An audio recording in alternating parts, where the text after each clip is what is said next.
जल्द ही आपकी daily use की चीजें जैसे vegetables, fruits, medicine, fridge, AC, car सब सस्ता होने वाला है। जानते हैं एग्जैक्टली क्या हुआ। जब भी आप कुछ खरीदते हैं उस पे टैक्स देते हैं। मैं बात कर रहा हूं जीएसटी की, यानी goods and services tax. Bharat सरकार ने हाल ही में अनाउंस किया है कि वो जीएसटी में बड़ा बदलाव लाने वाले हैं। हम नेक्स्ट जनरेशन जीएसटी रिफॉर्म्स लेकर के आ रहे हैं और इसका फायदा डायरेक्टली आपको, हमें यानी आम आदमी को होगा।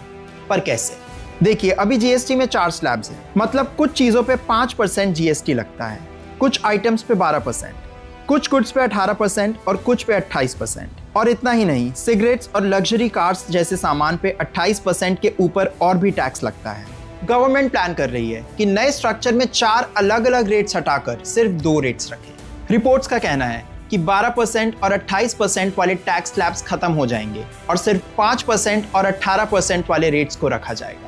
तो इसका सबसे बड़ा फायदा ये है कि रोजमर्रा का सामान जैसे butter, fruit juices, dry fruits और ऐसी 99% चीजें जिस पे अभी 12% टैक्स लगता है, इन पे आने वाले समय में सिर्फ 5% टैक्स लगने की उम्मीद है। और ये भी कहा जा रहा है कि स्मॉल कार्स जिन पे अभी 28% टैक्स लगता है, जीएसटी रिफॉर्म्स के बाद इन पे सिर्फ 18% टैक्स लगेगा।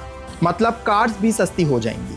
इसके साथ ही 5-7 आइटम्स जैसे लग्जरी कार्स, तंबाकू, गुटखा, इन पे 40% टैक्स लगाने का प्रस्ताव है। एक और बात, गवर्नमेंट नए स्ट्रक्चर में 18% जीएसटी कैटेगरी को इसलिए रिमूव नहीं करेगी क्योंकि इस कैटेगरी से जीएसटी कलेक्शन का सबसे बड़ा हिस्सा आता है, अराउंड 67%। अब देखना यह है कि जीएसटी में होने वाले ये बदलाव कितनी जल्दी लागू होते हैं। अगर आप ऐसे वीडियोस देखना पसंद करते हैं तो एग्जैक्टली क्या हुआ, इस चैनल को सब्सक्राइब और शेयर जरूर करें।